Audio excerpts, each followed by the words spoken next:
150 साल पुरानी बाउंड्री मिली, जिसका क्षेत्रफल 400 वर्ग मीटर में फैला हुआ है, जिसको लेकर करके वहाँ उत्खनन कार्य चल रहा है। देखिए, संभल जो है काफी दिनों से देश स्तर पर चर्चा में है। संभल समूचे देश को आपसदारी भाईचारा का पैगाम देता था। भारतीय जनता पार्टी की सरकार ने और उनके अधिकारियों ने संभल में इस भाईचारा आपसदारी का जो माना जाना इतिहास है उसको मिटाने का काम किया, जिसका नतीजा हुआ कि 5 जाने गई और 2 दर्जन से ज्यादा लोग घायल हुए, जिसके संबंध में लोकसभा में और विधानसभा उत्तर प्रदेश में चर्चा हुई। समाजवादी पार्टी की तरफ से हमारे नेता माननीय अखिलेश जी ने, माता प्रसाद पांडे जो हमारे विधानसभा में नेता प्रतिपक्ष हैं, उनकी अध्यक्षता में 15 सदस्यों की एक कमेटी बनाकर इस निर्देश के साथ भेजा कि जाए वहां क्या हो रहा है, कितना अत्याचार हुआ, कितने लोग सताए गए, कितनी हानि हुई और कौन जिम्मेदार है। लेकिन सरकार ने जाने नहीं दिया।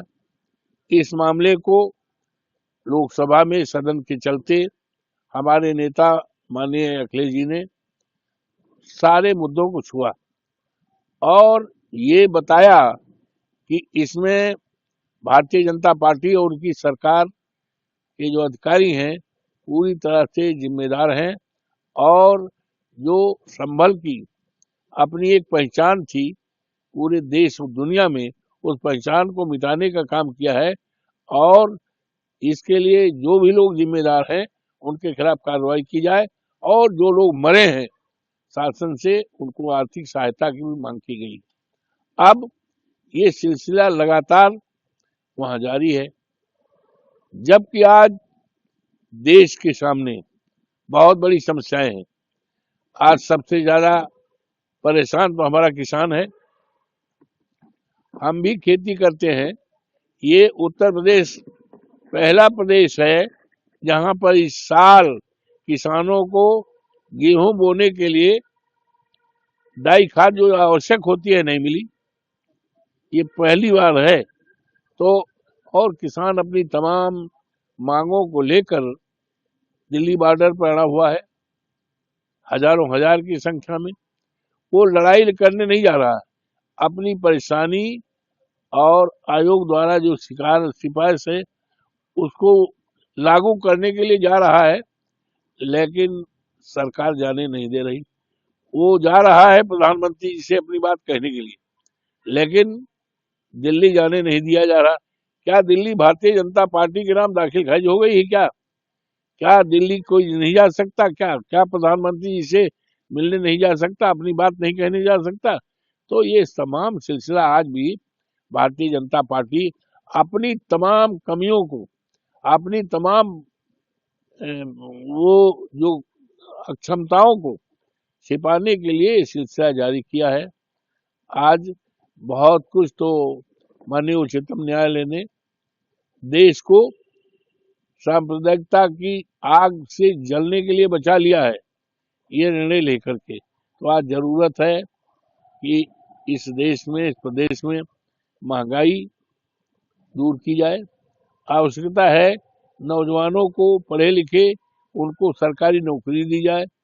आवश्यकता है कि हमारे देश की जो जमीन है चीन ने जो हथिया लिया है उसको छुड़ाया जाए। आज जरूरत है, हमारा सेना का गौरवशाली इतिहास है, दुनिया के लोग हमारे सेना पर लोहा मानते हैं। आज सरकार ने 4 साल के लिए अग्निवीर जैसी व्यवस्था करके, जिसमें ये प्राविधान है कि केवल 4 साल के लिए। अब आप बताइए कि 4 साल के बाद हमारा नौजवान, हमारा बेटा जाएगा मिलिट्री में और 4 साल के बाद वापस आएगा, तो आप बताइए क्या करेगा।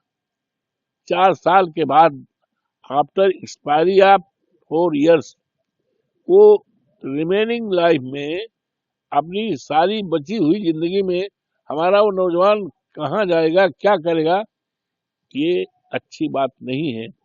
आज आवश्यकता है कि हमारी सेना का जो गौरवशाली इतिहास है, उस गौरवशाली इतिहास को और आगे बढ़ाया जाए और सेना में लगे हुए जवानों के सम्मान को बढ़ाया जाए, ताकि उनके सामने कहीं अस्थिरता की बात न रहे। इस तरह की न्यूज नेशन अब व्हाट्सएप पर खबरों के ताजा अपडेट के लिए न्यूज नेशन के इस QR कोड को स्कैन करें।